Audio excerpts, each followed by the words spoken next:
Hello, welcome back into another video. If you're not already subscribed to the channel, please hit that sub button. It helps me out so much.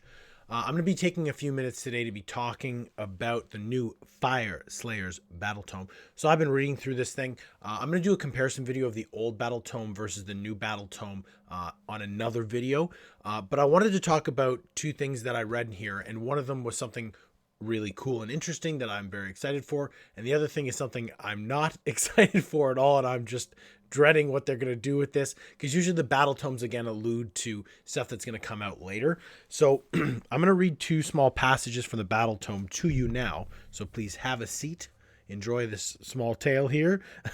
So for the most part, the lodges are patrilineal, following the ancient traditions of Dwarden culture. Females seem to be born in disproportionately low numbers, and the Fyreslayers do not welcome questions regarding their societal makeup from outsiders. However, as the lodges increasingly venture out in the wilder world, more and more female warriors, priestesses, and brewmasters are being seen. Some theorists contend that the conflux of magical energies released in the wake of the Arcanum Optimar has led to an increased birth rate amongst the Fyreslayers. They claim, admittedly with rather scant proof thus far, that this has resulted in more prominent positions for womenfolk, who were formerly assigned to non-battlefield roles in the typically conservative culture of the Dwarden. Several newly founded lodges are ruled over by wise fire queens, no less battle-worthy and impervious than their male kin. So this is really cool, because this opens it up for having female Fyreslayers, which I think you really could have done from the beginning, but they're kind of retconning things now, I feel, which is fine. So the units that they mention in this description are the Fire Queen, which that could be a crazy model. So they could bring out another Magmadroth model and have like a Fire Queen model on it with some sort of the crazy throne, have her wielding like magic.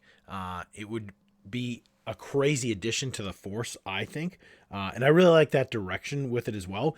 And they also mention, priestesses and brewmasters. So like you have fire queens, and then there's like the male counterparts already. You could have priestesses being right under, where they could add a couple more leader models, having them wield magic as well. I like the kind of idea of maybe it being like flames, lava, where they're literally kind of more a step back to old world, where they're shooting fireballs and stuff. I don't know, but you could really make some cool new stuff with that. And the idea of the brewmaster, where there's an actual model with kegs giving beer to everybody on the battlefield, I think is kind of funny, and I like that idea too. But I'm hoping, again, this is something that I would assume maybe not even next edition, the edition after, they would start really expanding the range. The Fyreslayers definitely needs more options, and this is a good opportunity to add more models. So the other thing that I don't like that's in this battle tome, I'm going to read this brief thing to you here.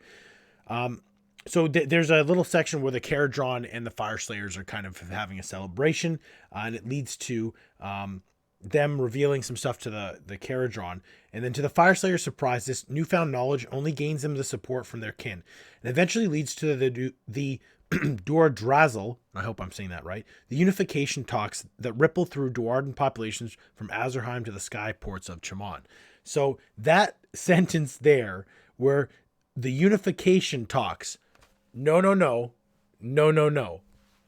unification talks with this is something that I've been kind of fearful of, where with Grugni coming back in AOS as a more prominent figure, as a god who's kind of going to be around again, there's been a lot of videos made and discussion about the dwarves coming back under one battle tome again, about everything coming together and being all under one dwarf umbrella, like in Old World.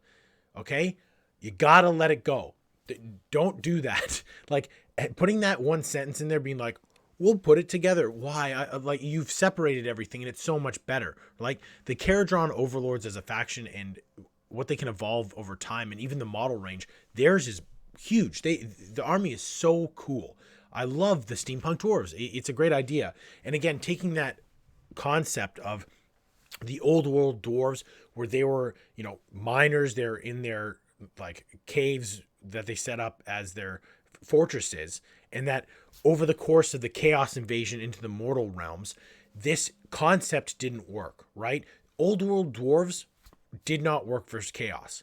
So having them evolve into, they, went into the air to escape chaos. The Fyreslayers held up and just eschewed all other dwarven cultures, being like, we're just going to save our own people. We're Fyreslayers. We just care about Fyreslayers.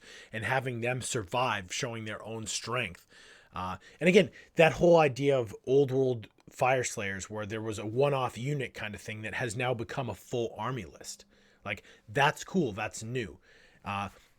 In terms of old world dwarf stuff, and I've said this in some other videos as well, where I think that you can take that idea of the old world dwarves and some of the coolest units that I think they had, which is the Iron Breakers, and actually have it be that the whole new dwarven range that they're going to bring out for the like AOS dwarves is them in the craziest metal suits that you've ever seen, where it's Iron Breakers turned up to 100, right? Where they've got like tanks, mobile kind of suits, I guess, but not necessarily where they're using kind of more dwarven magic. But just that the way that these dwarves survived in their holds, and they're just coming out now, is they dug down deeper. They made the craziest armor to survive the chaos onslaught. So it still takes that old world dwarf concept and turns it into something new. And in terms of, again, the Fyreslayer Battletome, I'm generally enjoying it. I think it's a good upgrade. There's some stuff I would have liked to have seen, but I'll be talking about that in the other video. But it's just funny where they drop these tidbits of information where they're being like, oh, we'll put everything back together again. Like the way that Order works, where you can kind of take one unit from another army, I really like. For instance, let's say you're doing Stormcast Eternals. I think that it's for every 3 units of Stormcast, it might be 4, you can take one Order ally. So even with Fyreslayers, maybe I'll throw in a Stormcast. Maybe I'll throw in some Ident Deepkin. I don't know. But you can do a bunch of different things with that. With the Dwarves, again, you can take some allies. The Caradron can take some Berserkers as an ally. I hope they kind of leave it as is with everything separated. Having those little pieces of information in there, it's fine as a one-off thing, but if they actually do that, I would be super sad with that. Let me know in the comments what you think. Are these things that you're excited about? Would you prefer to see everything together? Are you excited for some Lady Fyreslayers? Again, let me know in the comments. I'll talk to everyone soon.